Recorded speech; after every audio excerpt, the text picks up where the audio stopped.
안녕하십니까. 평택촌놈 주식TV 봉선생 이강민입니다. 종목 분석, 오늘은 현대모비스에 대해서 살펴보도록 하겠습니다. 그동안 다양한 종목들을 계속해서 살펴봤는데요. 네, 오늘은 현대모비스입니다. 현대모비스는 역시 그 현대차 그룹의 중요한 그 기업 중에 하나죠. 어쨌든 뭐 기업의 어떤 흐름이나 이런 것들도 굉장히 중요하고요. 그리고 또 어떤 현대차 그룹의 지배 구조에서 상당히 중요한 그런 그 위치를 차지하고 있는 그런 종목이기도 합니다. 그래서 다양한 뉴스나 이런 것들로 좀 흐름이 나오기도 하는데요. 어쨌든 여러 가지로 중요한 종목이다 이렇게 볼 수가 있겠습니다. 그리고 시가총액 면에서도 역시 뭐 코스피에서도 꽤 높은 순위를 차지하고 있기 때문에 향후의 흐름이나 이런 것들도 좀 주목할 필요가 있지 않나 생각을 합니다. 그리고 역시 그 현대모비스나 현대차, 뭐 기아차 이런 그 운송장비 업종에서 중요한 이 종목들의 흐름이 또 업종의 흐름이나 전체 시장의 흐름에도 어느 정도 영향을 미칠 수가 있기 때문에 중요한 그 흐름으로 잘 관찰을 하시는 게 좋을 것 같습니다. 현대모비스 같은 경우에는 역시 그 자동차 부품주죠. 뭐 그렇기 때문에 사실 그리고 현대차, 기아차 이 두 기업이 있지 않습니까? 그래서 실적이나 매출이나 이런 부분들이 뭐 크게 흔들리거나 그럴 염려는 전혀 없습니다.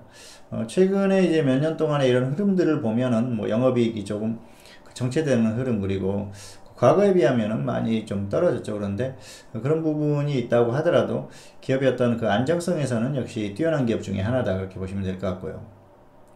역시 그렇게 안정적인 흐름을 보이는 종목들은 지수가 갈 때는 같이 갈 수 있는 그런 흐름들이 있습니다. 그래서 그 최근까지의 어떤 그 흐름은 자동차의 전반적인 그런 업황 그런 것들이 워낙 그 좋지 않았고 또 정점을 찍고 계속 내려가는 흐름이 있지 않습니까? 그래서 좋지 않은 흐름을 보였는데 또 언젠가는 한 번 정도는 또 부각될 수 있는 그런 기업이기 때문에 좀 살펴볼 필요가 있다 그렇게 볼 수가 있겠고요.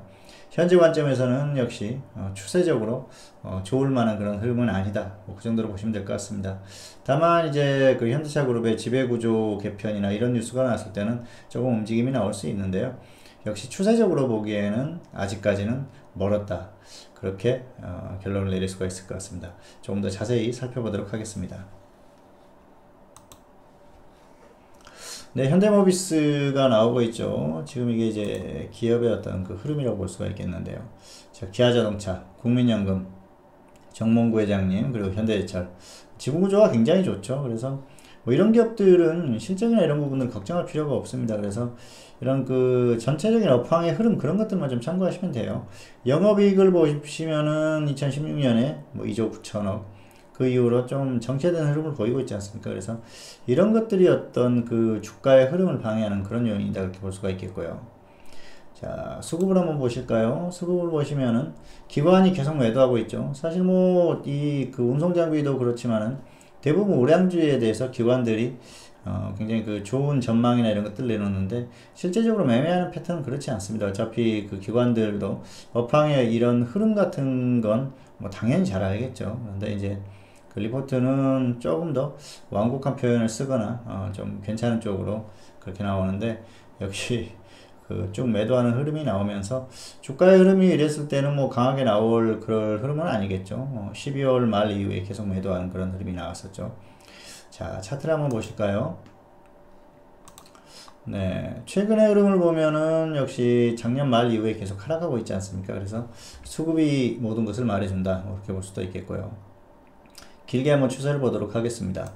자, 2011년 7월이 고점이었었죠. 그 이후로 뭐 계속해서 하락하고 있어요. 지금 그 최근 저점이 자 2015년인데요. 당시 저점을 아직까지는 이탈을 하지 않고 있습니다. 그래서 흐름 자체가 좋아 보이죠. 이게 이제 현대차 그룹 중에서는 그나마 나은 흐름을 보이고 있습니다. 자, 현대차 같은 경우에는 이미 2015년 저점을 뭐 이탈하는 흐름이 나왔죠. 그리고 기아차도 한번 보실까요?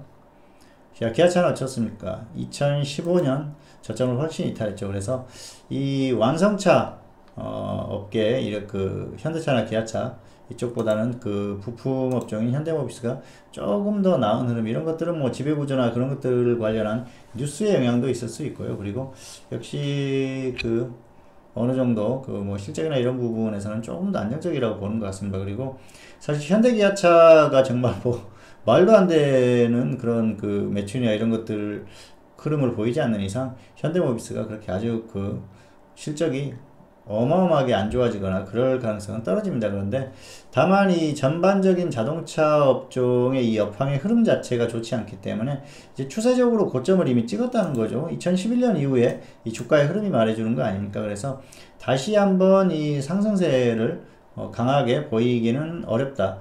그리고 역시 추세적으로는 2015년에 저점을 이탈하고 계속해서 하락할 가능성이 높다고 봅니다. 그래서 당분간은 이 현대모비스 같은 경우에는 역시 관망하시는 게 좋겠다. 뭐 어떤 이슈가 나왔을 때 이 박스권에서 이렇게 등락을 거듭할 수는 있습니다. 그래서 뭐 이 정도 흐름이 나올 수는 있는 것이죠. 그런데 추세적으로 이게 강하게 가기는 좀 어려움이 있습니다. 그래서 가끔 이렇게 이제 그 중간중간 이렇게 반등이 나오는 것들을 보고 이제 저점을 찍었구나 그렇게 생각하시는 분들도 계시는데요.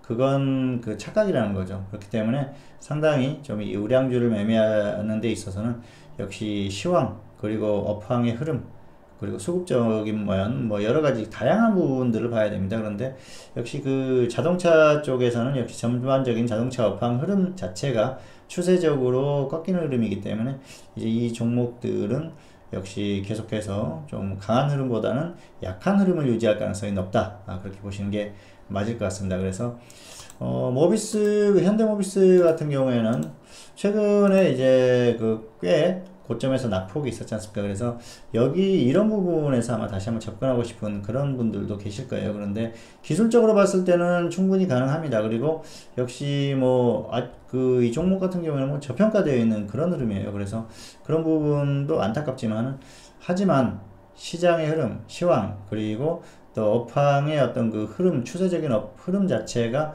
그렇게 좋은 흐름이 아니기 때문에 역시 추세적으로 하락할 가능성이 높고요. 그리고 무엇보다 역시 지수를 거슬러서 움직일 수 있는 그런 종목이 아니라는 거죠. 우량주는 역시 지수를 봐야 됩니다. 그래서 그런 부분을 감안했을 때는 추세적으로 더 하락할 가능성이 있기 때문에 중장기적으로 종목을 매매하시는 분들은 관망하시는 게 좋을 것 같고요. 단기 매매하시는 분들도 당분간 좀 관망을 하셨다가 향후에 낙폭이 정말 컸을 때 그 지수가 다시 반등이 나올 때 그 정도에 좀 관심을 가질 필요가 있고요. 아무래도 자동차 쪽은 계속해서 약한 흐름을 보일 가능성이 높기 때문에 웬만하면 좀 다른 업종에서 좀 찾아보는 게 더 유리하지 않을까 그 정도로 말씀을 드릴 수가 있겠습니다. 네, 오늘은 현대모비스에 대해서 살펴봤는데요.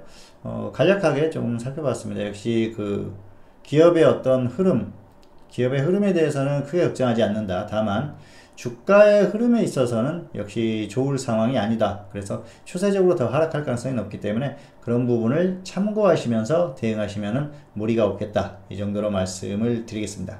네, 오늘은 현대모비스에 대해서 살펴봤고요. 다음 시간에 또 다른 종목으로 찾아뵙도록 하겠습니다. 감사합니다.